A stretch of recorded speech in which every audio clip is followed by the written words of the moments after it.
Camp ఏర్పాటు చేయాలి ఖచ్చితంగా.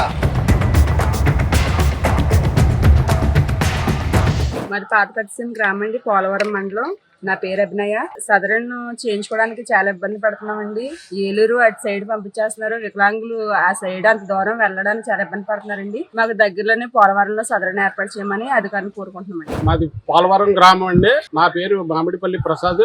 మరి ఈ పోలవరం గ్రామంలో సదరన్ క్యాంప్ కోసం చాలా అగచాట్లు పడుతున్నాం. కాబట్టి పోలవరం సెంటర్ లో మాకు సదరన్ క్యాంపు ఇప్పించవలసిందిగా మరి పోలవరం ఎమ్మెల్యే గారిని అధికారుల్ని కోరడం జరుగుతున్నది. మరి ఈ విషయమై మరి వికలాంగులు ఇక్కడి నుంచి సుదీర్ఘ ప్రాంతాలకు జంగారెడ్డిగూడెం, ఏలూరు, విజయవాడ వెళ్ళాలంటే చాలా ఇబ్బందికరంగా ఈ వికలాంగులు చాలా కష్టపడి మరి అధిక శ్రమను కోల్పోయి అక్కడికి వెళ్ళడం జరుగుతుంది. వీళ్ళేమో నడవలేని పరిస్థితిలో ఇక్కడ సుమారు ఇంచుమించు 600 పైసీలకు ఈ పోలవరంలో ఆల్రెడీ స్లాట్లు బుక్ అయ్యి ఉన్నాయి. కాబట్టి మరి అధికారులు గాని మరి మా పోలవరం నియోజకవర్గం అయినటువంటి జనసేన ఎమ్మెల్యే చిరుబాలరాజు గారు, అధికారులు అందరూ కూడా గుర్తించి తక్షణం ఈ పోలవరంలో ఈ సదరన్ క్యాంపు ఇవ్వాల్సిందిగా మరి ఈ గ్రామ ప్రజల తరపున కోరుకుంటున్నాం.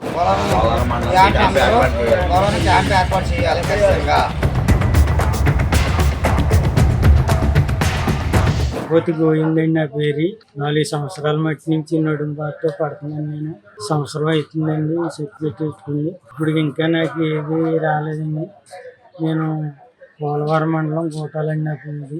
పోలవరం సర్టిఫికేట్ టైంకి రావాలని నేను కోరుకుంటున్నానండి. ఎక్కడో ఏలూరు రామంటున్నారు, అక్కడ దాకా తిరగాలంటే చాలా కష్టంగా ఉందండి నాకు. ఇక్కడ పోలవరం హాస్పిటల్కి ఇక్కడ రావాలని కోరుకుంటున్నానండి. అలాగే ఎమ్మెల్యే గారికి కూడా తెలియజేస్తున్నానండి. సిహెచ్సి పోలవరం హాస్పిటల్ నుంచి మాట్లాడుతున్నాను. ఇప్పుడు ఏంటంటే మన హాస్పిటల్లో ఇదివరకు ఆర్థోపెడిక్స్ సంబంధించి సదరణ జరిగాయి, కానీ ఇప్పుడు ఆర్థోపెడిక్స్ సంబంధించి మనకి ఇక్కడ డాక్టర్లు లేరు. బయట నుంచి కూడా ఎవరు డాక్టర్లు రావట్లేదు.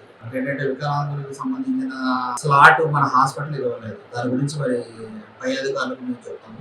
వాళ్ళు ఏం చెప్తే దాన్ని బట్టి మేము క్యాంప్ ఏర్పాటు చేయాలి ఖచ్చితంగా.